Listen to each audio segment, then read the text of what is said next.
A rescue team searches the forest in the area of Asylum in Antarctica for missing members of their group. They find the survivor, apparently sleeping. However, he has been infected by Randolph syndrome, changes into a monster, and attacks the team.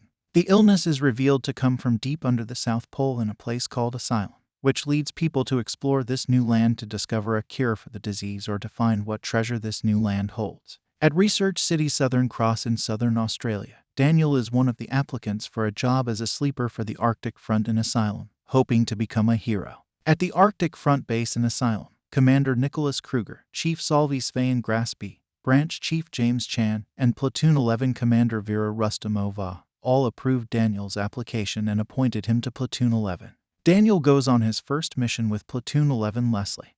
He is the deputy captain of the 11th Platoon. Reka, due to a serious injury, her right leg was replaced with an artificial one. Larry, due to an accident, he has a prosthetic right arm and a brain injury, which has left him with a complete lack of fear or the ability to feel pain. Monitored back at the base by sanity anchor Sumiri, who gives operational orders. They begin their descent into the asylum, and the platoon continues through the forest. Sumiri detects a magnetic field distortion, and a Scard appears, a huge animal similar to those found on the surface, but mutated by some unknown factor in the asylum. The sleepers attack and defeat it with their advanced weapons, but Daniel fails to act. Later on, they are called on to assist the rescue team being attacked by the transformed member affected by Randolph syndrome. When they arrive, Daniel finds his courage. After blocking a cascade of bullets, he uses a powerful laser from one of his drones and is able to injure the scarred foot, and together with Leslie, they manage to kill the monster. While still out on patrol, Sleeper Platoon 11 comes under attack by another scarred monster, this time from below the sand. Sumire uses her instruments to detect when the monster will next appear and orders Daniel to fire, but he widely misses the monster. Back at the base, Sumire heavily criticizes Daniel's poor performance, leaving him wondering what his true talent. During cleanup duty, Daniel discovers that Sumire was formerly a pop idol. Daniel tries to talk to her about it, but she refuses to talk about it and leaves. Later, Daniel apologizes to her for raising the issue, acknowledges his own failings, and promises to improve his combat skills. Soon, Platoon 11 is given orders to deal with the same scar, but this time they use a different strategy. Daniel and Reka fired into the ground, and Larry ran across the ground to get the worm's attention. When it came out, they hit it with lasers and Larry launchers until it was down on the ground, where Leslie finished it off by destroying the glowing crystal in the mouth. After the operation, Sumire admits to Daniel that she became a sanity anchor because she did not qualify to be a sleeper. However, she will do her best as their sanity anchor. Later, Daniel is called into a meeting with Commander Vera, who offers him a special mission, something that will make him the hero he wants to be, a mission involving an assassination. A leader is shown giving a speech where he suggests that although Randolph syndrome may devastate humanity, it also presents opportunities. Afterward, we get a more realistic look at him saying the people in the crowd are idiots, and he will begin his real plan. Meanwhile, the group decides to go on a trip to town. They have some time off from their mission, so they decide to explore a bit. Afterward, they encounter thugs beating on a young dealer. They decide to get involved, and Daniel managed to beat the thugs and save the young dealer. Larry tells him that because of his sleeper soldier training, he is now stronger than the average person. The dealer overhears them talking about being sleepers. Then the dealer asks if they can collect seeds from the Vistapaza tree, which grows in the asylum.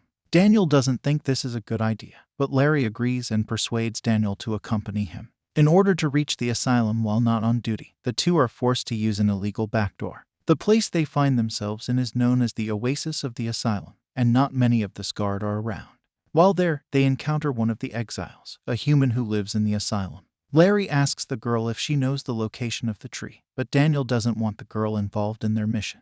Larry believes she can lead them to the plant. They follow her, and sure enough, she is able to lead them to the correct place. Daniel thanks the girl and appreciates her help.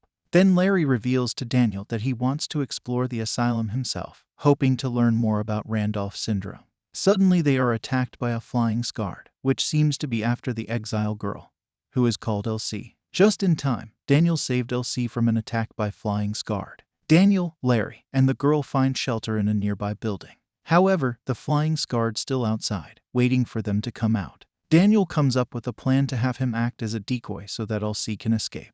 Larry then joins up with him again after leading the girl to safety, but he and Daniel are cornered by the monster. Fortunately, Leslie and the rest of Sleeper Platoon 11 arrive to rescue them, but back at the base, they are severely reprimanded for going AWOL. The experience convinces Daniel that he should take the assassination mission offered by Commander Vera. However, he then discovers that the target is Elsie, the exile girl he just saved.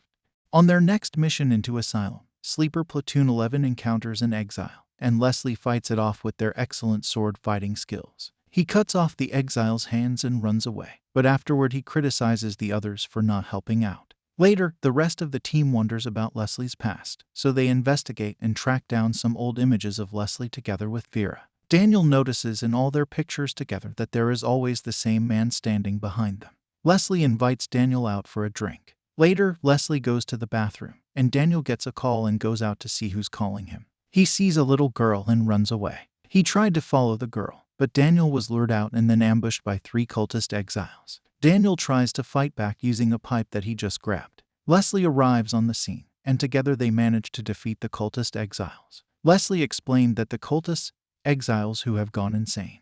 The Randolph syndrome sometimes drives those who stay too long in asylums. Then Hayden confronted them, an old associate who is after Daniel. Leslie tells Daniel to escape, but the youth is cornered by a young girl called Nadia, who commands 2 vicious rabbit-like animals. Daniel manages to capture the rabbit with his coat and escape. Daniel returns to help Leslie, who has been shot in the arm. Hayden missed the shot and hit the pipe at the back of Daniel. He used this to escape and hide. It appears that Hayden knows about Daniel's mission to kill Elsie, as he is intent on capturing her himself. Sleeper Platoon 11 is again challenged by a cultist, but before Reika finishes counting to fire, Daniel accurately shoots and destroys it. It seems Reika doesn't like this. Hayden reports to his superior, who savagely beats him for failing to capture Daniel, inferring that he would not fight his former comrade Leslie, and orders Hayden to capture Elsie at any cost. Meanwhile, Platoon 11 members discuss how to get Daniel and Reika to work together when Daniel always appears to be awkward around her. They decide to have a team barbecue and send Daniel and Reika shopping together for food. They think this could be a good way for the two of them to connect more. However, before they can go back to others, the pair encounter Nadia, who sets her rabbit-like animals on Daniel. The two manage to kick the rabbit, and they are attacked by a scarred man of human appearance. Despite initially trying to act independently, Daniel and Reika eventually cooperated to kill the monster. Later on, the two have a conversation about anime and manga and discover that they share a common interest in anime. Vera meets with Commander Kruger, who gives permission for the LC mission to proceed. Before they leave, Vera gives Leslie an engraved ring and a silver necklace for good luck. Platoon 11 prepares for its mission, with only Leslie and Daniel knowing its true objective is to assassinate LC, and the rest of the squad doesn't know the true target. Meanwhile, a celebration to honor LC as the child of God begins in a grand mansion in the exile village of Ryuoi. Leslie leads Platoon 11 into the village, where his plan is to lead LC to a window where Daniel can shoot her, and he gives Daniel a note in case they become separated. Leslie, Larry, and Reika infiltrate the party dressed as servants, and while they roam around, their presence is detected by Hayden.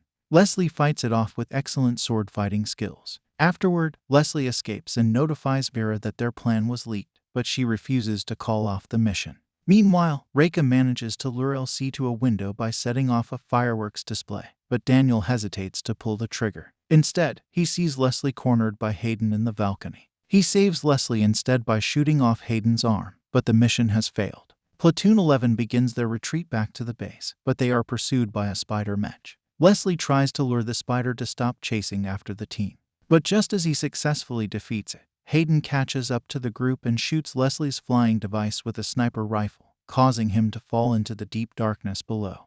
After the incident, the squad manages to find Leslie's body, and they all return to the base, where they organize a proper funeral for Leslie, but Vera seems uninterested. Meanwhile, Hayden re-enters the mansion in Ryuoi, and takes the guests hostage in an attempt to capture LC, who was earlier taken to safety with Master Karika. Daniel offers to help pack up Leslie's belongings, and later the other platoon members join him to help him out. Afterward, Daniel received a message that he needed to meet Vera. Vera tells Daniel that the plan is still going ahead, but Daniel asks what is the point of this plan that cost Leslie their lives for, and also adds that she aren't sad that his friend died. Vera reply, "Will you be satisfied if I say yes, and will he bring him back to life?" Then Daniel proceeded to leave and search for the good luck charm Vera gave Leslie before the mission, but he could not find it. Platoon 11 is given a new mission in Rioi, and this time Vera leads them. They arrive at the mansion, which is now deserted, but Vera finds the ring she gave to Leslie. They encounter the villagers who have been released, but are now under attack from many scarred.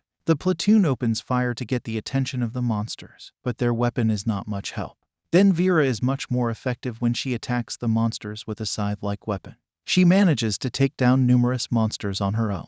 After being rescued, Chief Jurio shows Vera their sacred ruby-colored pyramid crystal containing a ring, which was to be given to Elsie at the ceremony. He gives it to Vera after she offers to take the treasure to Elsie. When the platoon returns to base, Daniel tells Vera that he agrees to proceed with the plan to assassinate Elsie and that he refuses to let Leslie's death be in vain. Following Vera's failed mission to kill Elsie, she is reprimanded by the Antarctic Front Steering Committee and warned not to put the organization in danger. Daniel goes to the bar, then he questions Leslie's waitress friend about the note Leslie gave him in the village of Rioi, which contains a set of numbers. Meanwhile, Ron Blake and his team, who are guarding Elsie, split up to make it more difficult for Hayden to capture her. While the group is looking at Leslie's collection of photos, Daniel enters the set of numbers on the note, which retrieves a photo taken on a Platoon 11 mission 6 months ago, but the location is unclear. Later, on the next Platoon 11 sortie into the abyss, Vera leads Daniel to a spot where he can shoot Elsie, and he recognizes it as the location shown in Leslie's photo. There he finds the silver necklace from Vera and Leslie's notebook, along with a note that he found the truth about Vera. All three groups, the cultist exiles, Hayden, and Platoon 11, come under attack from Scarred while fighting each other and trying to achieve their own objectives. Daniel is dealing with Hayden, so he can draw him away from his comrades. Eventually, Elsie remains in the hands of Iceman, who is aware that Vera has the power to make time repeat. Vera is again called before the steering committee and warned that it is her third and last chance to succeed. Later, Vera reviews her current situation. The Iceman recognizes that she has the power to make time repeat, and although she selected Daniel because of his sniping ability, he is still immature. She also revealed that she tried to go back in time so many times to make it work, and what happened yesterday was new to her. Daniel arrives to request a meeting with Vera, and she immediately suspects that he wants to withdraw from the mission and is prepared to agree. However, when he asks her to join the others at a barbecue, she blurts out yes and immediately regrets it. The team arranges it so that she has little opportunity to avoid attending by taking control of her schedule. Under the guise of buying food, Daniel visits the asylum to read Leslie's notebook and find out more about Elsie, but still returns in time with the food. Vera is late for the barbecue, but she does join the team for the social occasion, and the event goes well and everyone has a good time. However, Vera later tells Daniel that she is removing him from the platoon. Daniel awakes from a dream and notices his suitcases packed to leave. He is called before the steering committee, which says that he was removed from duty because of his unauthorized entry into the asylum. Later in the day, Daniel joins the platoon for farewell drinks, but after being pressed for details about his intentions, he goes out for fresh air. He finds Vera's associate, who is dying after being shot by Nadia, and he tells Daniel that Vera has been set up to get the Erica ring. Nadia assists Hayden in locating and obtaining the ring he is looking for. Vera appears to stop him, but Hayden lures her to a location that has an advantage for him. Vera started to attack from behind, hitting his new robotic arm. Then he shot her, leaving her injured. He reveals that he knows that Vera has repeated the LC assassination mission a number of times, but it has always resulted in Leslie's death. Daniel suddenly appears and disarms him, but Hayden escapes with the ring after setting off a series of diversionary explosions with the help of Nadia, and together they escape from the base. Vera then gives Daniel the ruby-colored pyramid crystal, the Acura, which has a secret power, after she has successfully convinced Hayden that the power is in the ring. This is her last order to him: take the Acura crystal and leave this place. Daniel prepares to fly out to Argentina but returns to headquarters and finds Vera and the others out on a mission in the asylum. He immediately ran down to the asylum, killing the monster in his path. He finally tracks them down to a church and finds them all dead, and a massive monster appears beneath the church. A powerful laser from the monster's eyes hits him, but then he again wakes up in his room with his suitcases packed beside him. Daniel realizes that he is reliving recent events. He goes out again for farewell drinks with the platoon, but modifies his actions, which slightly alter the events during which he meets Vera's agent.